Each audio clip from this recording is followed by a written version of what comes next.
घूंघट, सच बहू की कहानी जो आपने अपनी ज़िंदगी में बड़ी पढ़ी और सुनी होगी। आज की हमारी हिंदी कहानी औरत पर है, जो एक इमोशनल स्टोरी है। ये एक बहुत इंटरेस्टिंग हिंदी स्टोरी है। अरे रानी, ओ रानी, सो रही हो क्या अभी तक? रानी की जेठानी जोर जोर से चिल्ला रही थी, घर के आंगन में खड़े होकर। रानी यानी मैं। तभी मैं भागती हुई अपने कमरे से निकली और बोली, दीदी आ गई मैं। जेठानी बोली, रानी तुम्हारा नाम रानी है, तुम रानी नहीं हो। मैंने तुम्हें रात में ही समझाया था कि सुबह को जल्दी उठ जाना, तुम्हारी मुंह दिखाई की रस्म है। मैंने बोला कि दीदी रात को नींद ही नहीं आई, जगह नहीं है और मन में थोड़ा डर था कि सुबह आँख नहीं खुली तो। रजनी दीदी हंसती हुई बोली, रानी मेरी प्यारी देवरानी, जल्दी से घूंघट कर लो, अगर माजी आ गई तो हंगामा हो जाएगा। मैंने घूंघट किया ही था कि तभी माजी वहाँ आ गई और करकराती आवाज में बोली, चलो अब क्या यही गपशप मारती रहोगी तुम दोनों? हमने चलना शुरू ही किया था, तभी माजी ने रजनी दीदी के कंधे पर हाथ रखा और बोली, पता है ना कहाँ से जाना है और कैसे जाना है? माजी ने बोला कि जब भी कोई बड़ा तुम्हारे सामने खड़ा हो तो हमेशा घूंघट में रहना और कम से कम अपने बड़ों के सामने आना, और बिना घूंघट के तो कभी नहीं। रजनी दीदी कुछ बोली ही नहीं, बस अपना सर हिलाकर हाँ बोल दिया। मैंने भी बस अपना सर हाँ में हिलाया। माजी के जाने के बाद मैंने पूछा, रजनी दीदी आप तो स्कॉलर हो और इन सब चीज़ों को कैसे निभाते हो? रजनी दीदी मुस्कुराई और बोली कि मैं थारे जेठ जी से बहुत प्यार करती हूँ, इसलिए अभी तक चुपचाप सब चीज़ें निभा रही हो। मैं कुछ नहीं बोली और चुपचाप रजनी दीदी के साथ घर के बाहर वाले कमरे में जाकर बैठ गई। वहाँ पर एक पड़ोस की आंटी जी बैठी थी। वो बोली कि यह कैसे बहू है आई है, ससुर जी सामने खड़े हैं और ये यहाँ बैठी है।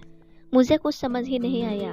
मतलब रजनी दीदी बोली कि आंटी जी अभी नई बहू है, यहाँ के रीति रिवाज सीखने में थोड़ा समय लगेगा। रजनी दीदी मुझे वहाँ से उठाकर मेरे कमरे में छोड़ गई। 6 महीने यूं ही छोटी छोटी चीज़ों में बीत गई। फिर एक दिन मैं राहुल के साथ साड़ी लेने गई। राहुल का फोन आया और वो दुकान से बाहर बात करने चला गया। साड़ी की दुकान पर मैं बेधड़क होकर साड़ियाँ देख रही थी। तभी साथ में बैठे हुए अंकल जी खासे, एक बार फिर 2 बार फिर 3 बार। मैंने साड़ी वाले भैया से बोला कि भैया इन अंकल जी को पानी दे दो, बहुत खांसी हो रही है इन्हें। अंकल जी भड़क उठे और बोले, क्या बदतमीज लड़की है ये, कुछ शर्म लिहाज है या नहीं इसे?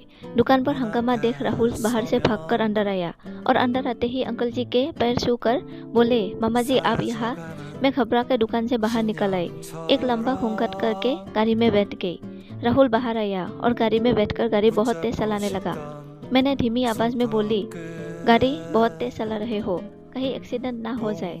हम घर पहुंचे ही थे, तभी माजी जोर जोर से चिल्लाते हुए बाहर आई, देखो आगे ये रानी साहिबा, खानदान की इज्जत मिट्टी में मिलाकर। तभी रजनी दीदी आई और बोली, माजी मेरे शादी को 6 साल हो गए हैं, मैं अभी तक मामा जी को नहीं जानती, ये कैसे जानेगी? माजी जोर से चिल्लाई, देखो कैसे सपर सपर जबान चल रही है इस रजनी की। तभी राहुल सबकी बात करते हुए बोले कि माँ ये दोनों से ही बोल रही है, अगर ये हमेशा घूंघट करके रहती है तो ये मामा जी को कैसे पहचानेगी?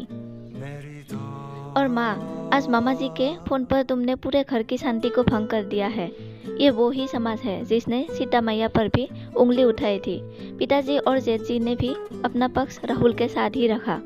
माँ जी थोड़ी देर सोचने के बाद वापस रजनी दीदी और मेरे पास आई और बोली कि तुम दोनों को अपनी मर्यादा पता है, मुझे उम्मीद है कि तुम कभी भी मेरा सिर शर्म से नीचे नहीं झुकने दोगी। हम एक ही परिवार के सदस्य हैं, हमें हमेशा साथ रहना है, अच्छा वक्त हो या बुरा वक्त, हर सदस्य को अपनी मर्यादा पता है। माजी ने मुझे और रजनी दीदी को गले लगा लिया। अगर आपको ये कहानी अच्छी लगी हो तो कमेंट में ज़रूर बताएं और ऐसे ही और भी कहानी पढ़ने के लिए चैनल को सब्सक्राइब कीजिए। धन्यवाद।